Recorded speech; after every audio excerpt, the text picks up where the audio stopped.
वायुमंडल स्ट्रक्चर। ठीक है, वायुमंडल स्ट्रक्चर में क्या होता है, सबसे पहले हम लोग देखते हैं अपना एक ऑब्जर्वर के तौर पर। ऑब्जर्वर के तौर पर सबसे पहले हम लोग अर्थ के सरफेस पर यानी पृथ्वी के ऊपर पट्टी पर हम लोग खड़े रहते हैं। तो यहाँ से जैसे जैसे हम लोग आसमान के ऊपर की ओर जाते हैं तो वायुमंडल का जो घनत्व होता है वह धीरे धीरे धीरे कम होते जाता है।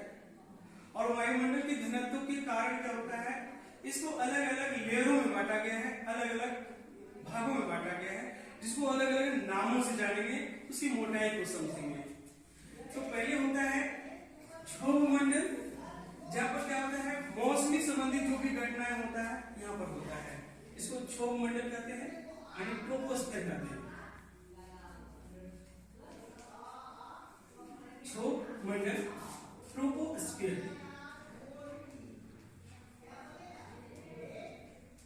ट्रोपोस्फीयर कहते हैं पृथ्वी के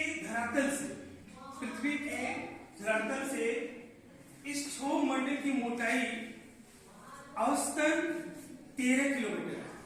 कितना? तो 13 किलोमीटर यानी 13 किलोमीटर है। लेकिन समुद्र की गहराई में इसकी मोटाई क्या होता है, बढ़ जाता है, औसतन 14। और फिर नेक्स्ट इसके बाद आता है समताप मंडल। समताप मंडल की खासियत यह है कि क्षोभमंडल में मौसमी संबंधी घटनाएं जैसे कि बादल का बनना, आंधी तूफान का आना, ओस पड़ना, कोहरा छाना, तेज हवा का चलना, बिजली कड़कना, ये सभी चीजें घटनाएं जो होती है वह क्षोभमंडल में होता है। उसके बाद आता है समताप मंडल। समताप मंडल की विशेषता ये है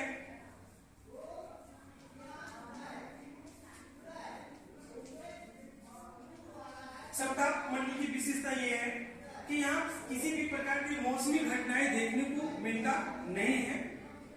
किसी भी प्रकार की मौसमी घटनाएं नहीं देखने के मिलने के कारण जो हम लोग कमर्शियल या वाहन जो एरोप्लेन होता है वह यहाँ पर उड़ाया जाता है, क्योंकि मौसम संबंधी किसी भी प्रकार के घटना नहीं मिलने के कारण ये मौसम साफ होता है। जिस तरह से हम लोग बादल रहित दिनों में आसमान को झांकते हैं तो साफ नजर आता है, वैसे ही समताप मंडल में नजर आता है।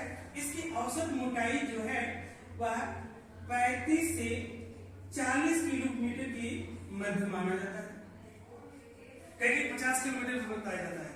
इसके जस्ट ऊपर में है हम लोग का पृथ्वी के रक्षक कवच, जिसको कहते हैं ओजोन परत।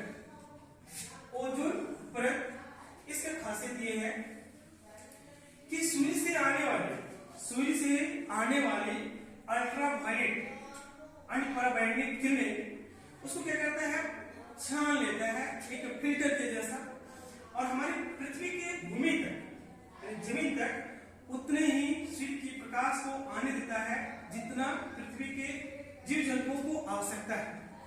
ये अगर नहीं होता ये ओजोन मंडल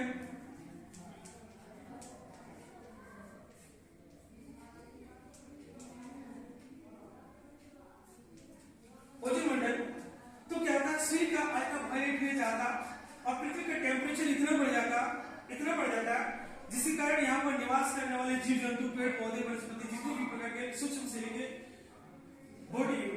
बड़े जीव जंतु हैं सभी नष्ट हो जाते हैं। तो एक तरह से ये रक्षा कवच है और सूर्य की आने वाली अल्ट्रावायलेट रेज को फिल्टर करता है। साथ में क्या होता है, हम मानव को ये स्किन संबंधी कैंसर से भी बचाता है, जो इसकी विशेषता है। समताप मंडल के जस्ट ऊपर और मध्य मंडल के बीच में स्थित है।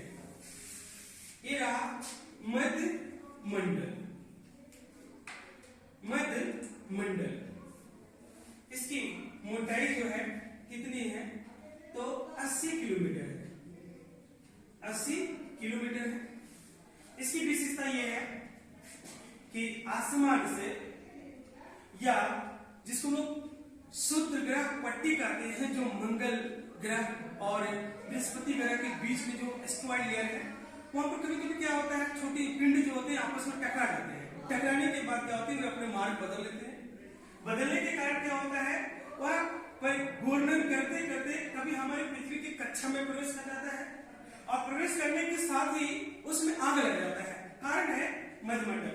मध्यमंडल का विशेषता यह है कि यहाँ पर तापमान जो होता है वो -400 डिग्री तक आंका जाता है और जैसे ही इसमें कोई उल्का प्रवेश करता है तो घर्षण बल के कारण उसमें आग लग जाता है और आग लग जाने के कारण वह जो पिंड होता है वह जल के राख में बदल जाता है, अंतरिक्ष में ही खत्म हो जाता है, जिस कारण हमारे भूपटल पर पहुंच नहीं पाता है। अगर कोई बड़ा उल्का पिंड होता है तो सतह पर पहुंचने के साथ क्या होता है, अगर टकरा जाता हमारा भूमि से तो क्या होता, भूकंप आ जाता, जिससे जीव जंतु हम मानव के लिए एक खतरा का समस्या उत्पन्न लेके आता। तो इस मध्यमंडल की विशेषता ये है कि उनका पिंड यहाँ पर नष्ट हो जाते हैं। इसके जस्ट ऊपर जो आता है उस लेयर को बोलते हैं वायुमंडल या आयनमंडल। वायुमंडल या आयनमंडल।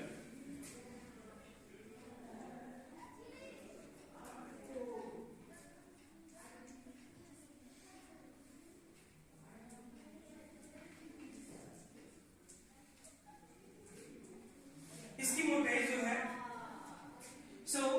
400 से 600 किलोमीटर के मध्य माना जाता है। इसकी खासियत यह है कि हम लोग जो टेलीकम्युनिकेशन के संसाधन जैसे मोबाइल फोन हो गया, टीवी हो गया, रेडियो हो गया, वे सभी संचालित करने के लिए सैटेलाइट, जो सैटेलाइट कुछ ऐसे होता है, मानव निर्मित सैटेलाइट मुख्य तौर पर दो प्रकार का होता है। एक होता है नेचुरल, जिसको प्रकृति ने बनाया है। दूसरा होता है मानव, जो इस वायुमंडल में प्रक्षेपित किया जाता है मिसाइलों के माध्यम से और ये यहाँ पर छोड़ दिया जाता है। यहाँ पर धनायन और नेगेटिव आयन का प्रमुख क्षेत्र है।